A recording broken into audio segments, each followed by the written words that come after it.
The alarm sounded at 3 in the morning, pulling Captain Jake Morrison from his sleep. He rolled out of his bunk on the mining ship Frontier and grabbed his jacket. Something had triggered their deep space sensors. And out here in the Kuiper Belt, that almost never happened. Jake made his way to the bridge where his crew was already gathering. The pilot, Charlie Brooks, sat at his station with his eyes fixed on the main screen. Next to him, Dr. Emma Clark was running scans on whatever they had found. She looked up as Jake entered. "Captain, you need to see this," Emma said. Her voice was shaking slightly. "It's big, really big." Jake moved to stand behind her station. The screen showed a massive object, floating in space about 20 kilometers away. It was dark, barely visible against the black of space. But their sensors painted a clear picture. The thing was enormous, at least half a mile long. And it definitely was not natural. "Is that a ship?" Jake asked, though he already knew the answer. Emma nodded. "Yes, sir. And it's not one of ours. The design is completely foreign. The materials don't match anything in our databases." Jake felt his heart pounding. In all the years humans had been exploring space, they had never found any sign of alien life. Until now. He grabbed the communications panel and opened a channel to Earth. This discovery was too important to handle alone. The response from Earth came faster than Jake expected. Within 6 hours, military vessels began arriving. The first to dock with the Frontier was a destroyer carrying General Ryan Parker. The general was a tall man with gray hair and sharp eyes that missed nothing. With him came a team of specialists, including Ben Torres, one of Earth's best engineers, and Dr. Lisa Hammond, a linguist who specialized in unknown languages. "Captain Morrison," the general said as he stepped onto the Frontier, "show me what you found." Jake led them to the bridge. Through the main viewport, they could now see the alien ship more clearly. Powerful lights from the Earth vessels illuminated its surface, revealing the extent of the damage. The hull was torn open in dozens of places. Entire sections were missing. Scorch marks covered almost every surface. "It looks like it went through a war," Ben Torres said quietly. "The question is, did it win or lose?" General Parker replied. Emma Clark had been working non-stop since they found the ship. She turned to face the general. "Sir, I'm still detecting a faint power signature from inside. Something in that ship is still working, even after what looks like centuries of damage." The general made his decision quickly. "We're going aboard. Captain Morrison, I want you and your crew to join us. You found it. You deserve to be part of this." 2 hours later, Jake found himself suited up and floating through space toward the alien vessel. His team included Emma, Ben, Lisa, and a squad of armed soldiers. They approached one of the larger hull breaches and carefully made their way inside. The interior of the ship was unlike anything Jake had ever seen. The corridors were wide and tall, built for beings much larger than humans. Ice crystals covered every surface, glittering in the light of their helmet lamps, and there were bodies. The aliens were frozen in the positions where they had died. They were tall, at least 8 feet, with long limbs and bodies that seemed almost crystalline. Their bones were visible through their preserved skin, looking like clear glass filled with fractured light. "Incredible," Lisa Hammond whispered over the comm system. "Look at their structure. They're not carbon-based like us. Their biology is completely different." They moved deeper into the ship, following the power signature Emma had detected. The corridors branched and twisted, leading them past chambers filled with equipment they could not identify. Some rooms held what looked like living quarters. Others contained machinery that hummed with faint energy. Finally, they reached the bridge. It was a massive chamber at the heart of the ship. Control stations were arranged in a circle around a central platform. The screens were dark, but lights still blinked on some of the panels. Ben Torres moved to examine the nearest station. "This is incredible. Even damaged and unpowered, the systems are still trying to function. The engineering that went into this is centuries beyond what we can do." Lisa Hammond found a data core near the captain's chair. With Ben's help, they carefully extracted it and connected it to their portable equipment. Alien symbols began scrolling across their screens. Lisa worked frantically, Trying to make sense of the language, hours passed. The team spread throughout the bridge, documenting everything they found. Jake stood at the main viewport, looking out at the stars. Whoever these aliens were, they had traveled among those stars. They had built ships and lived and died out here in the void. And then something had destroyed them. "I've got something," Lisa called out. The team gathered around her. "I've managed to translate some basic concepts." These aliens called themselves the Kethrin. This ship was named something like Valor's End. "Can you tell what happened to them?" General Parker asked. Lisa's expression grew grim as she read more of the data. They were running. The logs mention an enemy, something they just call the Devourers. The Kethrin had a fleet, dozens of ships defending their territory, but the Devourers destroyed them all. This ship was the only survivor. Emma Clark had moved to another station. She called out, "I found the engineering logs. Captain, the power source in this ship is incredible. It's not fusion, not antimatter. It's drawing energy directly from subspace itself. Even running at less than 1% power, it generates more energy than our biggest reactor on Earth." Ben Torres was already making his way toward the engineering section. "I need to see this," he said. The team followed him down several levels until they reached the engineering bay. At its center sat a sphere of crystalline material, about 10 feet across. It pulsed with a soft blue light, and the air around it seemed to shimmer. "That's the power core," Emma said, checking her scanner. "It's been running continuously for thousands of years." Ben approached it carefully, his instruments taking readings. "This is beyond anything we understand. If we could learn how this works, we could revolutionize everything. Space travel, energy production, everything." General Parker was quiet for a long moment.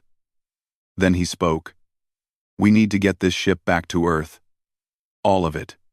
We need to study it, understand it, and figure out if we can use this technology." Jake looked around at the ancient vessel. "What about the Devourers? If they destroyed the Kethrin, what happens if they find us?" The general met his eyes. "That's exactly why we need this ship, Captain. The Kethrin were clearly more advanced than us. And they lost. We need every advantage we can get." Lisa was still translating the data core. She suddenly looked up with wide eyes. "General, there's more. The Kethrin didn't just abandon this ship. They set it on a course deliberately. The logs say they sent it toward the nearest inhabited system as a warning. They knew someone would find it eventually." "A warning," Emma said softly. "They were trying to warn us." The news of the alien ship spread across Earth within days. Every television station showed images of the massive vessel being towed into orbit. People gathered in the streets to watch the sky, hoping to catch a glimpse of proof that humanity was not alone in the universe. But with the excitement came fear. The United Earth Assembly called an emergency meeting in Geneva. Representatives from every nation on Earth gathered in the Great Hall. The chamber was filled with voices arguing, debating, and demanding answers. Ambassador Kate Sullivan stood at the podium, trying to maintain order. "Please, everyone, we must approach this carefully," Kate said, raising her voice above the noise. "This discovery changes everything we thought we knew about our place in the universe." Senator Sophie Grant from North America stood up.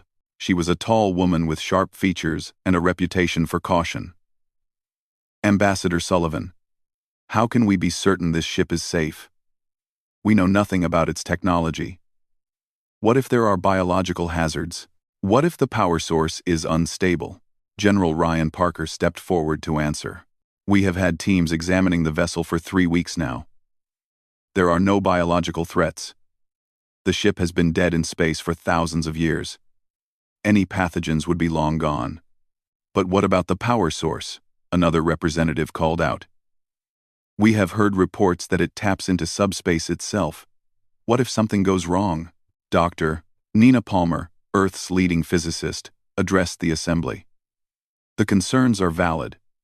We do not fully understand the alien technology. One mistake could potentially cause damage we cannot predict. I recommend we dismantle the ship carefully and study it piece by piece in controlled laboratories." A murmur of agreement ran through the hall. But then, Commander Alex Chen stood up. He was younger than most of the military officers present, but he had earned respect for his tactical thinking. What he said next shocked everyone. "I propose we rebuild the ship," Alex said clearly. The hall fell silent. Everyone turned to look at him. Ambassador Sullivan leaned forward. "Commander, please explain what you mean." Alex walked to the center of the floor where everyone could see him. The Kethrin built this vessel to fight an enemy that destroyed their entire civilization. They lost, but they gave us something valuable. Not just technology, but a chance. I propose we take their ship and make it ours. We combine their advanced systems with our own technology. We rebuild it not as a weapon, but as a shield for Earth and the entire Sol system. "That's insane," Sophie Grant said. "We barely understand how to turn their lights on." "And you want to fly the ship?" "Not fly their ship," Alex replied. "Build our ship, using their foundation. Look at what we have learned already. Dr. Emma Clark has translated their basic language. Engineer Ben Torres has figured out how to interface with their power systems. We are learning fast. In a few years, we could create something neither humans nor Kethrin could build alone." Colonel Dan Wright stood up, shaking his head. "Commander Chen, I respect your vision, but this is too dangerous. That ship should be a memorial to a fallen species, not a project we could potentially destroy through our ignorance." The debate raged for hours. Some argued for dismantling the ship completely. Others wanted it left alone, untouched. A few supported Alex's bold plan. Ambassador Kate Sullivan finally called for a recess. The representatives needed time to consider their options. During the break, Alex met with the team from the frontier. Jake Morrison, Emma Clark, and Ben Torres sat with him in a small conference room. They were the ones who had first explored the alien vessel, and their opinions mattered. "Do you really think we can do this?" Jake asked.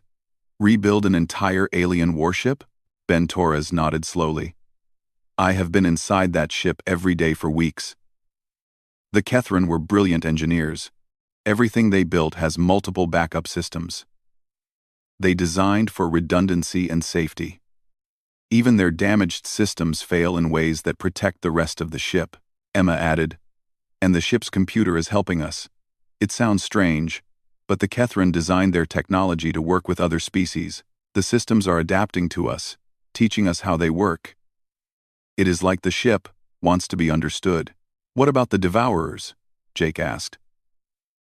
"If we rebuild this ship, we are basically announcing that humans are worth attacking." Alex met his eyes. "The Devourers are already out there. The Kethrin logs say they consume everything in their path. Eventually, they will find Earth, whether we have this ship or not. At least with the Kethrin technology, we have a chance to defend ourselves." When the assembly reconvened, more information had come to light. Lisa Hammond had finished translating a critical section of the Kethrin logs. She stood before the representatives and shared what she had learned. "The Kethrin were not just warriors," Lisa explained. "They were protectors. Their fleet defended dozens of other species, not just their own. When the Devourers came, the Kethrin fought to give other civilizations time to escape. This ship, Valor's End, stayed behind to cover the retreat. They knew they would die, but they did it anyway." She paused, letting her words sink in. The final log entry describes their last action. "They programmed this ship to drift toward the nearest inhabited system. They filled its data cores with everything they knew about the Devourers, about their own technology, about survival. The Kethrin sent this ship to us as a gift and a warning. They died hoping that whoever found it would be ready when the Devourers came again." The hall was quiet. Finally, Ambassador Sullivan spoke. "Commander Chen, explain your proposal in detail." Alex stepped forward. "We create Project Aegis. We build a construction facility around the alien ship in orbit.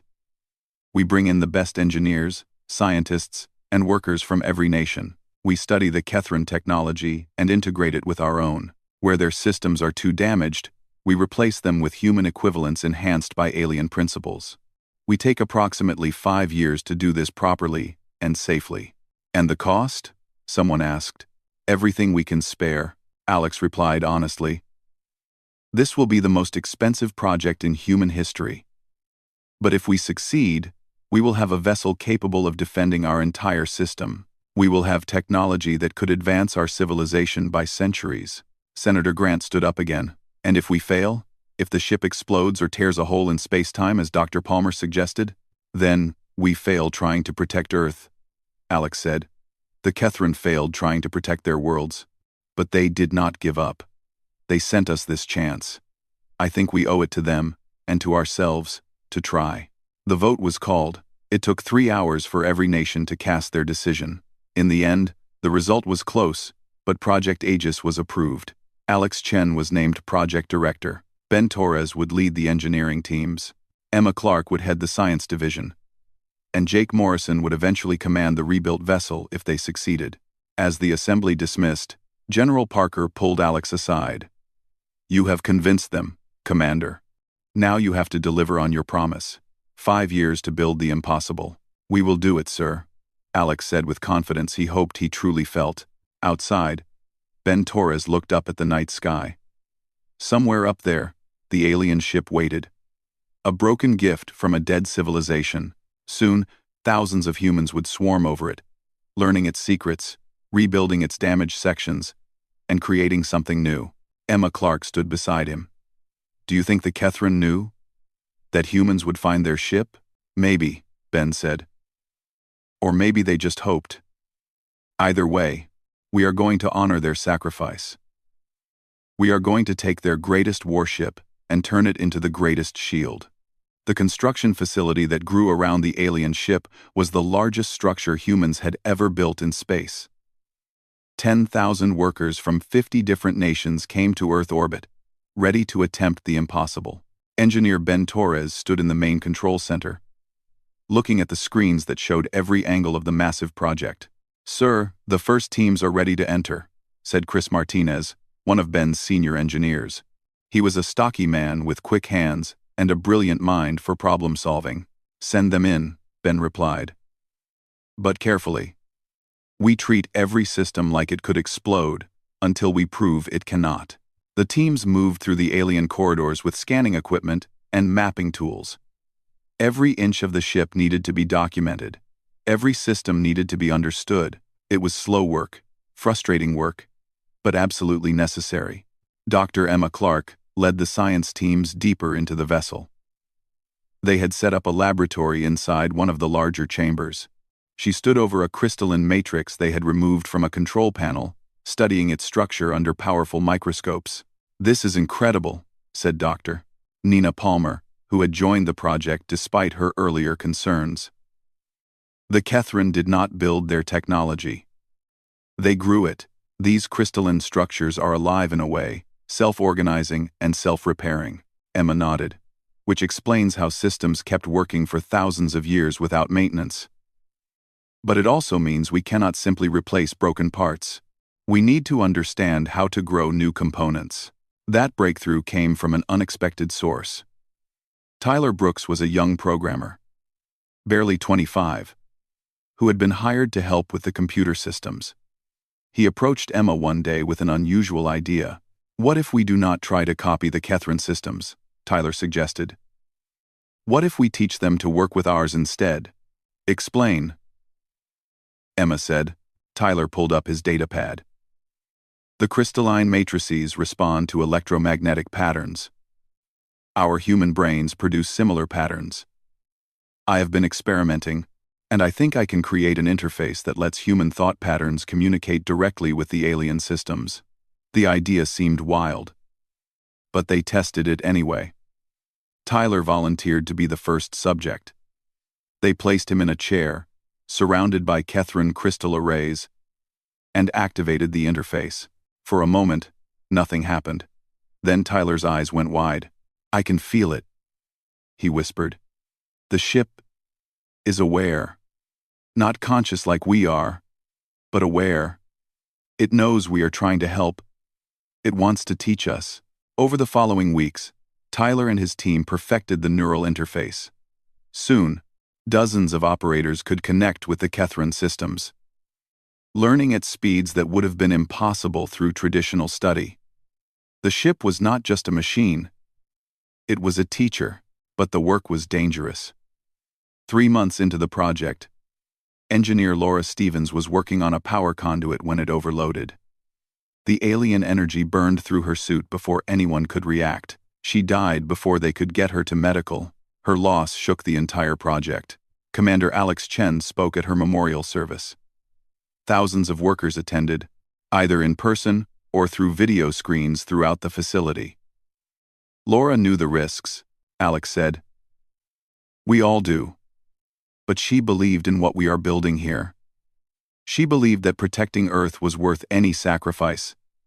We honor her memory by continuing this work. The accident led to stricter safety protocols, but it could not eliminate all danger. Nick Patterson, a physicist studying the subspace reactor, was exposed to unshielded radiation and spent 6 months in the hospital.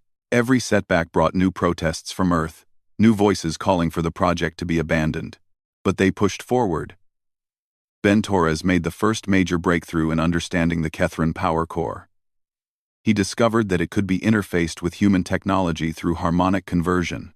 By creating devices that translated the alien energy output, they could power human systems with Kethran technology. The first test was both terrifying and beautiful. Ben activated the converter, and power flowed from the alien core into the human-built systems. Lights blazed throughout half the construction facility. Computers that had struggled with calculations suddenly processed data at incredible speeds. The test lasted only 30 seconds before Ben shut it down. But those 30 seconds proved the concept worked. We can do this, Ben told Alex that night. They sat in the observation deck, looking at the ship through the massive windows. We can actually rebuild this thing, Alex smiled. I never doubted it. Well, maybe a little. But we have the best people in the world working on this. Maria Santos, a materials scientist, approached them with her own breakthrough. Commander, I have been working on the hull plating. The Kethran crystal has self-repairing properties, but it is too fragile for the stresses of modern combat. However, I have developed a composite that combines human armor with the alien crystal matrix. It is stronger than either material alone and retains the self-repair function. How fast can you produce it? Alex asked. That is the best part. Maria grinned. The Kethran manufacturing systems can grow it. Once we program the pattern, the ship can make its own armor. The discovery opened new possibilities. If the ship could manufacture its own materials, they could do more than just repair it. They could improve it. Teams began designing hybrid systems that combined the best of both technologies. Dr. Lisa Hammond continued translating the Kethran databases. She found star charts showing territories that spanned hundreds of light years. She found records of dozens of alien species, some friendly, others hostile. And she found detailed specifications for weapons that had ultimately failed to save the Kethran. Lisa brought her findings to Alex and Emma. We need to make a decision, she said. The Kethran were powerful warriors with weapons we can barely comprehend. But they lost. Should we try to rebuild their weapons? Or should we take a different path? Emma had been thinking about this for weeks. The Kethran fought with overwhelming firepower. They tried to destroy the Devourers faster than the Devourers could destroy them. They failed. I think we need to focus on defense instead. Shields and armor instead of guns, Alex said thoughtfully. A fortress instead of a battleship. Exactly, Emma replied. The Kethran technology has incredible defensive systems. Energy shields that can cover an entire planet. Point defense systems that can intercept thousands of missiles. And something they called void anchors that can lock a ship in space, making it immovable. Alex made the decision. We build a shield, not a sword. If we have to fight, we will. But our primary goal is protection. The work intensified. 2 years into the project, the ship began to change. Human hull plating covered the ancient alien framework. New corridors connected human-built sections with restored Kethran chambers. The bridge was completely redesigned with stations for 50 crew members arranged around the restored alien command center. Jake Morrison spent months training with the new systems. He would command this vessel if they succeeded, and he needed to understand every aspect. He learned to work with the neural interface, feeling the ship respond to his thoughts. He practiced with the navigation systems, which used Kethran's subspace technology to move in ways no human ship could match. Claire Thompson, the test pilot, worked with Jake to understand the ship's flight characteristics. She was fearless, pushing the systems to their limits during simulations. "This ship can do things that should be impossible," she told Jake after one session. "The inertial dampeners are so advanced that we could turn on a coin at full speed and never feel it." As the third year of construction began, they powered up the first integrated systems. The ship's lights came on, section by section. Computer systems initialized, running diagnostics on every component, and then something unexpected happened. The Kethran computer core activated fully. Text appeared on every screen throughout the ship, alien symbols that Lisa's translation programs quickly converted to English. The ship was speaking to them. "Welcome, builders," the message read. "This vessel recognizes your efforts. This vessel will assist in reconstruction. This vessel has been waiting for worthy inheritors." Emma Clark rushed to the bridge. "The ship is not just a computer. The Kethran built an artificial intelligence into their vessels. It has been dormant all this time, but now it is waking up." "Is it dangerous?" Alex asked. "I do not think so," Emma replied, reading the data streams. "It seems to be designed to help whatever species finds the ship." The Kethran knew their vessels might outlive them. They wanted to ensure their technology could be used by others. Over the following months, the AI became an invaluable partner. It opened locked databases and showed them how to activate dormant systems. It explained principles that had confused human scientists. It even suggested improvements to the human designs, ways to make the hybrid systems work more efficiently. 3 years after the project began, Commander Alex Chen stood on the completed bridge. Every station was operational. The view screens showed a clear picture of Earth below. The power core hummed steadily, providing more energy than they could ever use. The ship was ready. Ben Torres joined him, covered in grease from a final check of the engineering systems. "We did it, sir. She is ready to fly." Tuan, Emma Clark was at her science station, running final diagnostics. "All systems are within normal parameters. Better than normal. Actually, the efficiency ratings are exceeding our projections." Jake Morrison sat in the captain's chair, his hands resting on the neural interface. The day Guardian was scheduled to fly. Millions of people across Earth watched their screens. The massive ship hung in orbit, gleaming in the sunlight. 5 years of work had transformed the broken alien vessel into something magnificent. Human engineering and Kethran technology had merged into a design that belonged to both species and to neither. Captain Jake Morrison stood on the bridge, wearing the new uniform designed specifically for Guardian's crew. Around him, 50 officers sat at their stations, each one a specialist in their field. Commander Alex Chen stood beside the captain's chair. No longer just the project director, but now the ship's executive officer. "All stations report ready, Captain," Alex said. Jake took a deep breath. This was it. The moment they had been building toward for 5 years. He pressed his hands against the neural interface on his chair and felt the ship respond to his presence. Through the connection, he could sense every system, every corridor, every person aboard. "Engineering, status report," Jake said. Ben Torres answered from deep in the ship's engine room. "Power core is stable at 5% capacity, Captain. We are ready to increase power on your command." 5% was all they had ever tested. Today, they would need much more. "Dr. Clark, begin the power-up sequence." Emma Clark sat at the science station, monitoring hundreds of readings simultaneously. Initiating power increase, 6%, 7%, 8%. Her voice remained calm, but Jake could see tension in her shoulders. The ship trembled slightly as more energy flowed through systems that had been dark for thousands of years. Lights brightened throughout Guardian. The main view screens came fully online, showing space around them in stunning detail. 10% power, Emma announced. All systems responding normally. The Kethran components are integrating perfectly with our additions, but then something unexpected happened. The crystalline control panels began to glow, and text appeared on every screen. The ship's AI was speaking to them. "Power systems optimal," the message read. "This vessel has missed the stars. This vessel is ready to fly again." Jake could not help but smile. The AI had developed something like personality during the reconstruction. It was not truly alive, but it was more than just a computer. The Kethran had built their technology to have character. "Take us out of dock," Jake ordered. Nice and slow. Claire Thompson sat at the helm, her hands moving across the controls with practiced ease. She had trained for months in simulators. But this was real. She activated the maneuvering thrusters, and Guardian began to move. The ship pulled away from the construction facility smoothly. Earth fell away below them as they climbed higher into orbit. Every movement was controlled and precise. Claire had complete command of the vessel.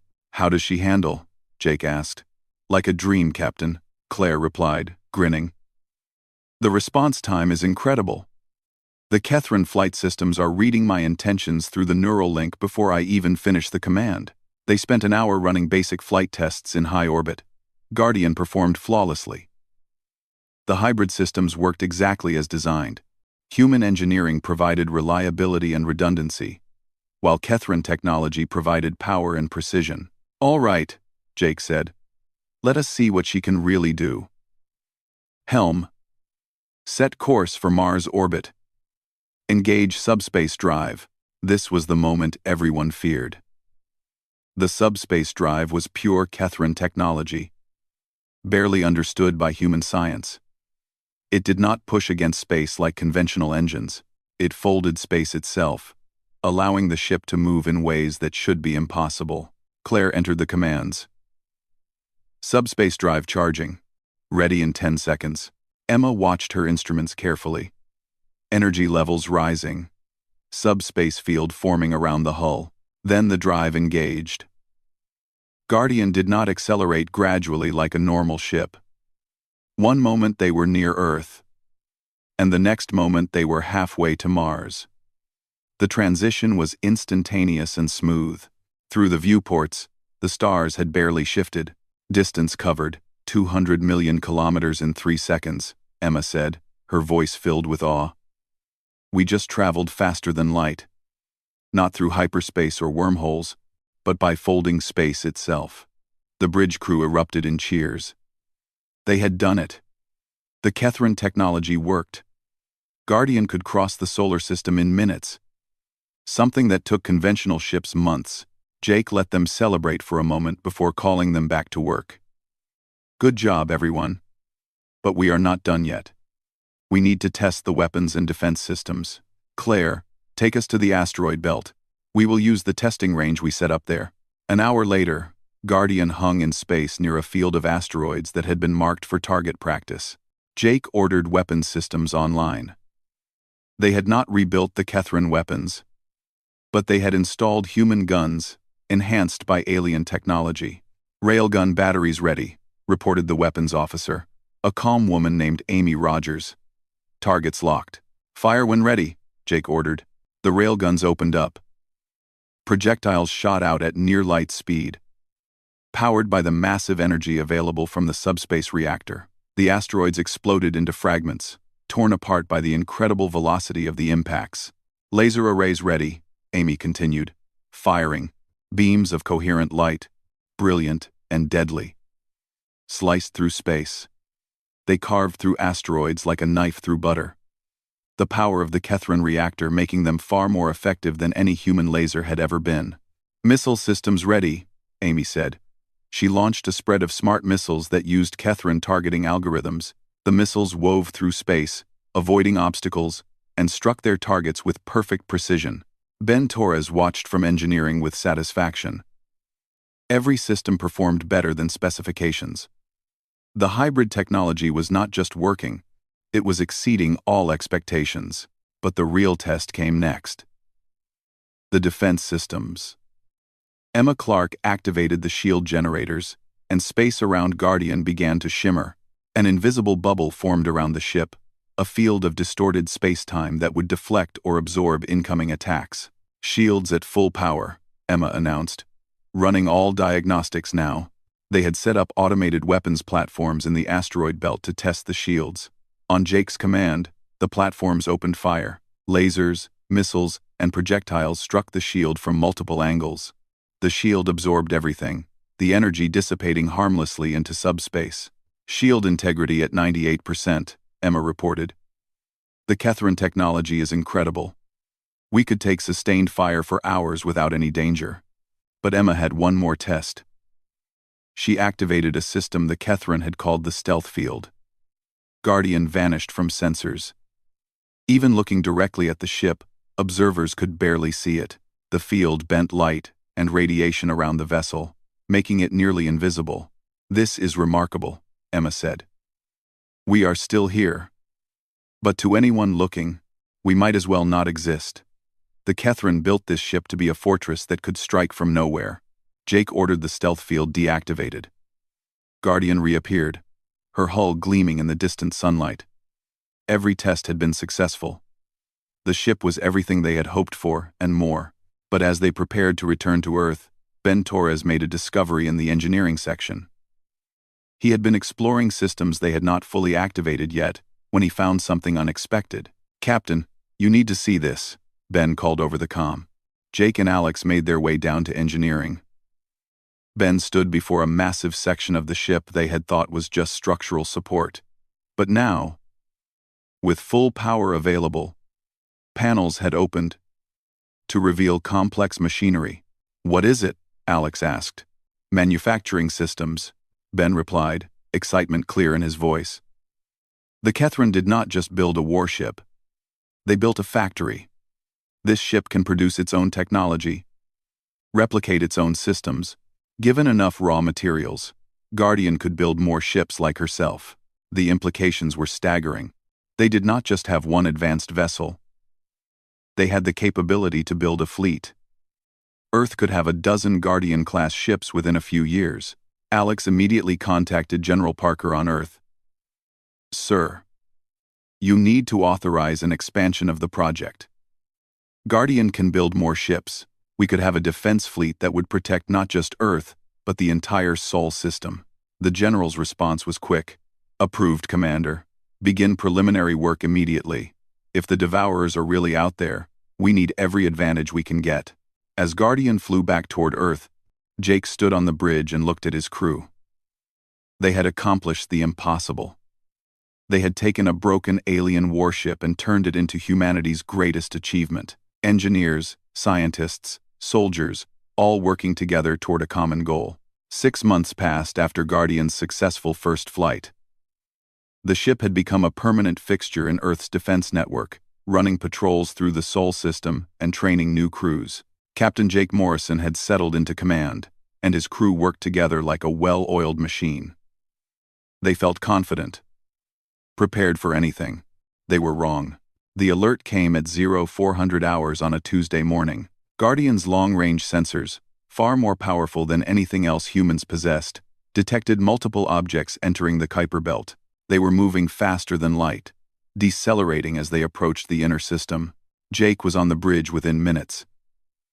Emma Clark was already at her station, analyzing the sensor data. Her face had gone pale. "Captain, we have 12 contacts. They match the energy signatures described in the Kethrin logs. These are Devourer ships." The bridge fell silent. Everyone had known this moment might come, but hoping and knowing were very different things. The enemy that had destroyed the Kethrin civilization had found Earth. "Sound general quarters," Jake ordered, his voice steady despite the fear churning in his gut. "Get me General Parker." And Commander Chen. Within seconds, Alex appeared on the main view screen from Earth. General Parker was with him, both men looking grim.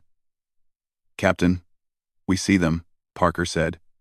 Guardian is our only vessel capable of engaging them.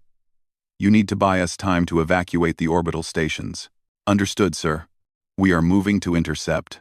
Jake turned to his crew. Claire, plot an intercourse course. Amy, bring all weapons online. Emma, I want every sensor focused on those ships. We need to know what we are up against. Guardian turned and accelerated toward the outer system. The subspace drive folded space, and the ship crossed the distance in minutes. As they approached, the Devourer vessels became visible on the main screen. They were nothing like Guardian or any human ship. The Devourer vessels looked diseased, twisted constructs of dark metal and organic matter. They were massive, each one larger than Earth's biggest battleships. Strange lights pulsed across their hulls, sickly green and unnatural. Captain, they are not responding to any hails, the communications officer reported. They are not even acknowledging us. Maybe they do not care, Ben Torres said from engineering. The Kethran logs said the Devourers consume everything. They do not negotiate. Emma studied her sensors frantically. I am detecting massive energy buildups in all 12 vessels. They are charging weapons. Shields to maximum, Jake ordered. All hands, brace for impact. The Devourer ships opened fire. Green energy beams tore through space. Weapons that twisted reality itself as they traveled. They struck Guardian's shields with tremendous force. The ship shook, and alarms blared across the bridge.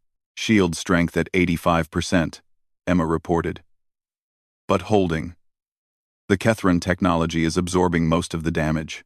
Jake gripped the arms of his chair. Return fire. All weapons. Guardian's railguns blazed, sending projectiles at near light speed toward the enemy. The laser arrays carved through space. Missiles streaked away from their launchers. The weapons struck the Devourer ships, and several explosions bloomed across their hulls. But the Devourers did not slow down. They continued their advance toward Earth, firing continuously. More green beams hammered at Guardian's shields. The ship shook with each impact. Shields at 70%, Emma called out. Captain, we cannot take this sustained fire for long. There are too many of them. Jake knew she was right. 12 Devourer ships against one Guardian. The odds were terrible, but they had to hold. Earth needed time. Then Emma shouted from her station. Captain, I found something in the Kethran combat logs. The Devourers coordinate their attacks through a shared intelligence. Each ship is connected to the others through quantum entanglement. If we can disrupt that connection, they will lose their coordination. Can we do that? Jake asked. Ben Torres was already working on the problem from engineering. Maybe. The void anchor technology was designed to lock ships in space, but the principle is similar. If I modify it, I could create interference in the quantum field. It might jam their communication. How long? Jake demanded. Give me 2 minutes, Ben replied. We do not have 2 minutes, Amy Rogers shouted, as another salvo struck the shields. Shields at 50%, Jake made a decision. Claire, take us into their formation. Get us surrounded by them. Captain, that is suicide, Alex protested from the view screen. No, it is strategy, Jake replied. If we are in the middle of their formation, they cannot all fire at us without risking hitting each other, and Ben will have them all in range for his jammer. Claire did not hesitate. She pushed Guardian forward, directly into the Devourer fleet. The alien ships tried to adjust, but Guardian was faster, more maneuverable. The Kethran subspace drive let the ship perform turns that should have been impossible. Guardian wove between the Devourer vessels, taking fire from all sides but never staying in one place long enough to be overwhelmed. The shields dropped to 40%, then 30%. Ben, I really need that jammer, Jake said. Almost there, Captain. Just 10 more seconds. Those 10 seconds felt like hours. Guardian danced through the enemy formation, dodging, weaving, shields flickering under the sustained assault. Then Ben's voice rang out. Jammer active now. The effect was immediate. The Devourer ships suddenly broke formation. Their coordinated attacks became random, confused. Ships that had moved in perfect sync now drifted, uncertain. "It worked," Emma shouted. "Their quantum link is disrupted. They have lost coordination." Jake did not waste the opportunity. "All weapons, free fire, take them down." Guardian unleashed everything. The railguns fired continuously, tearing through Devourer hulls that were no longer protected by coordinated shields. The lasers found weak points and burned through into critical systems. The missiles struck engines and power cores. One Devourer exploded, then another. Guardian moved through the confused enemy fleet like a predator among prey. The human crew worked together perfectly, each person doing their job with precision born of months of training. Amy Rogers called out targets faster than the weapons could fire. Claire Thompson flew the ship through impossible maneuvers, always staying ahead of the enemy. Emma Clark directed sensors to find weaknesses. Ben Torres kept the power flowing and the shields regenerating. 3 Devourers destroyed. Then 4. Then 5. The remaining ships tried to retreat, but Guardian pursued. The subspace drive let them close the distance instantly. More railgun fire, more explosions. 6 down, 7, 8. The last 4 Devourer ships attempted to flee, accelerating toward the edge of the system, but Jake was not done. "Do not let them escape. If even one gets away, they will report our position to others." Guardian chased them down.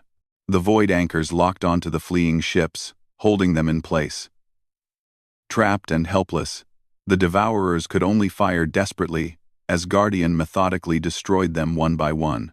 When the last Devourer exploded, the bridge crew sat in stunned silence. They had won. Against 12 ships that had once defeated the entire Kethran fleet, a single Guardian had emerged victorious. "Damage report," Jake finally said, his voice hoarse. Emma checked her systems. Shields regenerating. Hull damage minimal. "We took a beating, but the Kethran self-repair systems are already fixing most of it." "Casualties?" 2 injured in engineering. Both stable. No fatalities. Jake leaned back in his chair, suddenly exhausted. They had faced humanity's greatest threat and survived. "Send a message to Earth. The Devourers have been defeated. Sol system is secure." Celebrations erupted on Earth and throughout the orbital stations. Guardian limped back to Earth orbit, battered but triumphant. As they approached, Jake could see other ships moving to escort them. Human vessels, tiny compared to Guardian, but proud. General Parker met them when they docked. He came aboard with Commander Alex Chen and walked through the ship, seeing the damage firsthand. When he reached the bridge, he stood before Jake and saluted. "Captain Morrison, your crew has saved Earth. Every person on the planet owes you their lives." Jake shook his head. "We did not save Earth alone, sir. The Kethran saved us thousands of years ago when they sent this ship out as a gift. We just honored their sacrifice." Over the following days, Emma Clark analyzed the wreckage of the Devourer ships. She made a crucial discovery. "Captain, the Devourers are not just warriors, they are scouts. These 12 ships were an advance party, testing our defenses. Their main fleet is still out there somewhere." The news was sobering but not surprising. One battle did not mean the war was over. But Earth had proven something important. They could fight. They could win. Ben Torres brought better news. "Sir, the manufacturing systems on Guardian are fully operational now. I have been working with teams on Earth, and we can begin building more ships immediately. The first new vessel could be ready in a year." Alex Chen stood on Guardian's bridge, looking at the stars through the main viewport. "How many ships do you think we need?" "The Kethran had hundreds," Emma replied. "But they fought alone, each ship independent. We can do better. We can network our vessels together, share information, and coordinate like the Devourers do, but without their weakness." Jake nodded. "A fleet that acts as one. Each ship a shield, but together an unbreakable wall." 5 years later, 12 Guardian-class vessels patrolled the Sol system. Each one was crewed by the best humanity had to offer. Each one was a fusion of human ingenuity and Kethran technology. Together, they formed an impenetrable defense network. Jake stood on the bridge of the original Guardian, now the flagship of humanity's defense fleet. Around him, his crew had become family. Emma Clark, now a full admiral, commanded the science division. Ben Torres oversaw engineering for the entire fleet. Claire Thompson commanded her own Guardian-class ship. A message came through from one of the outer patrol vessels. Captain, long-range sensors are detecting signals from the nearest star system. Artificial transmissions. There are other civilizations out there. Artificial transmissions. Artificial transmissions. Artificial transmissions. Jake smiled. The Kethran had known dozens of species, had traded with them and defended them. Now humanity would do the same. They would reach out to their neighbors, share what they had learned, and build alliances. Because the Devourers were still out there, somewhere in the dark between stars. But Earth was ready. Humanity had taken a broken warship from a fallen civilization and turned it into something greater. Not just a weapon, not just a shield, but a symbol of what could be achieved when different peoples worked together. The Kethran had died alone, but they had given humanity the tools to ensure that would never happen again. Guardian and her sister ships stood watch over Earth, ready to defend, ready to protect, ready to extend that protection to any who needed it. The age of humanity standing alone was over. The age of the Guardians had begun. And somewhere, perhaps in whatever afterlife the Kethran believed in, the crew of Valor's End could rest, knowing their final act had not been in vain. Their broken ship had become humanity's ultimate shield, and through it, their legacy would never die. Captain, Emma said from her station, I have been analyzing the Kethran star charts we found. Guardian's sensors are far more powerful than anything we had before. I am detecting signals from neighboring star systems. Radio waves, artificial in nature. There are other civilizations out there. Jake felt a chill run down his spine. They were not alone. The Kethran had known dozens of other species. Some had been friends. Others had been enemies. And somewhere in the darkness, between stars, the Devourers were still hunting. Make a note in the log, Jake ordered. Humanity is no longer alone in the universe. We have neighbors, and we have enemies. But thanks to the Kethran, we have a chance. Guardian entered Earth orbit to celebrations across the planet. The ship had flown, fought, and proven itself beyond all doubt. In the 5 years since its discovery, the alien vessel had been transformed into something new. Not Kethran, not human, but a fusion of both, stronger than either alone. And deep within Guardian's core, the ship's AI added its own entry to the logs. The builders have succeeded. The new Guardians are ready. The Kethran legacy lives on Trolls. He could feel the ship around him, alive and powerful. This was no longer just an alien vessel or a human construction. It was something new. Something neither species could have created alone. What do we call her? Alex asked. She needs a name. They had debated this for months. Some wanted to keep the Kethran name, Valor's End. Others suggested human names that emphasized strength or power. But Emma had a different idea. We call her Guardian, she said, because that is what she is. Not a weapon, not a warship, a guardian for Earth and everything we hold dear. The name felt right. The crew agreed unanimously. The alien ship that had drifted through space for millennia had a new identity and a new purpose. She was Guardian, humanity's shield, and the legacy of the Kethran people. Jake Morrison joined them, along with Lisa Hammond. They stood together, the 4 people who had first stepped onto the alien bridge. They had started this journey, and they would see it through to the end. 5 years, Jake said. 5 years to learn everything about a civilization that was thousands of years ahead of us. 5 years to prove that humans can be more than just survivors, Lisa added. We can be protectors too, just like the Kethran. Above them, the alien ship caught the sunlight, gleaming like a star. It had drifted through space for millennia, waiting for this moment. Now, finally, it had found a new purpose. The Kethran had built it for war, but humanity would remake it for peace. Not a weapon to destroy, but a shield to protect. The work would begin tomorrow, but tonight, They allowed themselves to feel the weight of what they had undertaken. The fate of Earth might depend on their success, and somewhere in the darkness between stars, the Devourers were still out there, searching for new worlds to consume. But Earth would be ready. Or give us a chance, Ben added, looking at the power core. This ship is damaged but not destroyed. The core systems still work. It's almost like they left us a gift. General Parker made his decision. We're taking it home. Captain Morrison, I'm authorizing the immediate transport of this vessel to Earth orbit. We'll build a facility around it and study every inch. Whatever the Kethran were trying to tell us, we're going to listen. As the team prepared to leave, Jake took one last look at the bridge of the alien ship. The Kethran had fought and died here, alone in the dark. But they had not given up. Even in their final moments, they had thought of others, of species they would never meet. They had sent their last ship out as a message across time and space. Now that message had reached Earth, and humanity would have to decide what to do with it.